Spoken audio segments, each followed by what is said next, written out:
morning, Miss Brown. How are you doing? I'm good. How are you? So, we had discussed in the past the thoughts about taking Lexapro. How do you feel about that? Because I know you told me your symptoms were increasing. How are you feeling about that? I feel okay about it. Okay.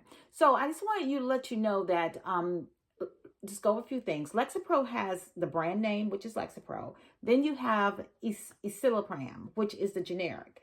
I think the Escitalopram will probably be less expensive for you. And if you're okay with that, I'd like to go ahead on and start you on the generic. Okay. Now, I do want to go over a few things with how it works. And we'll start with how it works in your body. So Lexapro works by increasing the amount of serotonin in your body. In your brain. There are chemicals in your brain. Let's think of them as tiny messengers. One of those messengers is called serotonin. Serotonin is a chemical that makes you feel calm and happy. There are times when people do not have enough of this. And the theory is that by taking Lexapro, that will increase the serotonin, which should, in fact, make you feel better. How do you feel about that? That's awesome. Okay. So I just want to explain to you how it works in your body. So your body actually absorbs the medication after you take it, goes into your stomach, and then it's absorbed into your bloodstream. And the pill basically travels from your bloodstream to your brain, which is the site of action.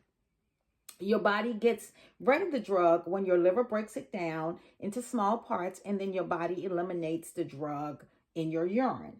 So that's how it leaves your body. Okay. Now, it typically takes this drug 1 to 2 weeks before you start to see some improvement. However, the drug has to reach a certain level in your blood to be at its maximum effectiveness. Okay. And that usually can take up to 6 weeks before you start seeing significant improvements.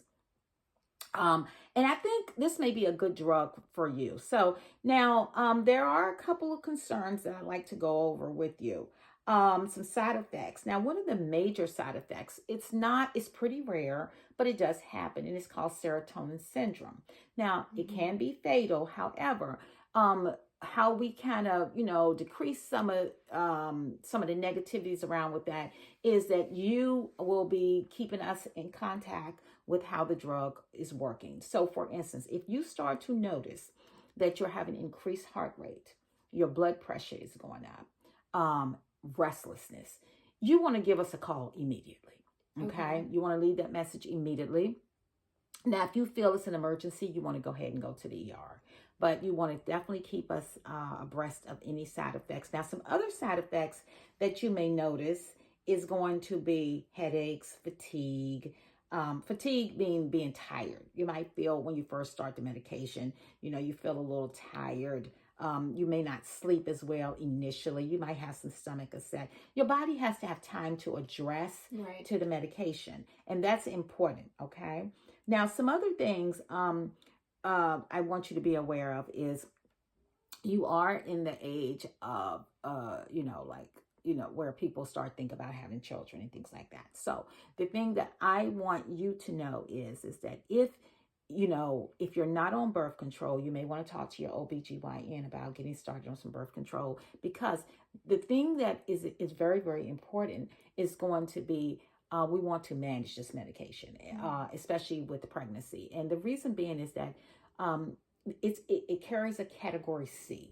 So if it carries a category C, what that means to you is you want to definitely keep us aware. You probably want to plan the pregnancy. It doesn't mean you'll have to stop the Lexapro. We, as a provider, me and you together would weigh the benefits and the pros and the cons of the medication. And that's the most important thing. If it's more beneficial for you to stay on it, then, we'll try to work with that. However, in the first trimester, certain medications, not just this medication, but other medications as well, can be toxic to a pregnancy. So you want to definitely make sure that the provider is always aware. So like I said, I would advise you to talk to your OBGYN, let them know you're getting started on the Lexapro, see what they suggest. And if you're going to get pregnant, you're going to start trying, you want to let me know, because so I can work with you to consider what the best plan of action is. So that being said, Do you have any questions, Ms. Brown? Not at this time. Okay.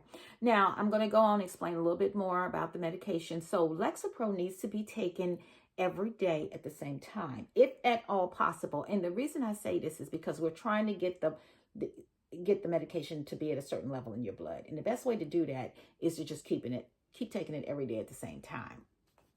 And also it helps you remember. If you just get set up, put it in the kitchen, put it in your bathroom, put it somewhere that you know that you're going to be able to get to this medication. That's going to be very important. Okay. Now, another thing you want to consider is do not stop taking this medication suddenly. And the reason why is that it can make you feel sick. Okay. Let us know if you start having side effects and it's not working for you, and then we can work together to see what other options are out there. Avoid alcohol. You definitely do not want to be drinking alcohol on most medications, all medications really, because there can be an interaction, but you don't want to be taking it, drinking alcohol on Lexapro for sure. So some of the issues, though, I know it may not directly apply to your age range, but we want to talk about just a brief over for pediatrics. So if sometimes children are prescribed this medication, and with them, you have to make sure that they're watched very closely. They can start to feel very sad and have thoughts of not wanting to be alive and wanting to harm themselves. So they have to be monitored very closely on this medication.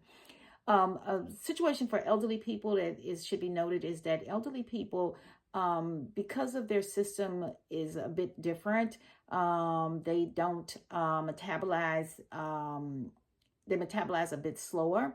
You want to remember that you may have to start them on lower doses of the medication. Now, that being said, I wanted to know if you have any questions for me at this time. Nope, I think you answered all my questions. Okay, great. So since I've answered all your questions, you have our office number. Please make sure you just call us, leave us a quick voicemail. Like, we're not in 24 hours, but we have people answering that phone and monitoring it 24 hours a day. Again, if it's an emergency, do not wait. Go ahead and go to the ER. Okay, if there's nothing else, then thank you, Ms. Brown, for talking with me today. Thank you. All right, you have a great day. You do the same. Bye-bye.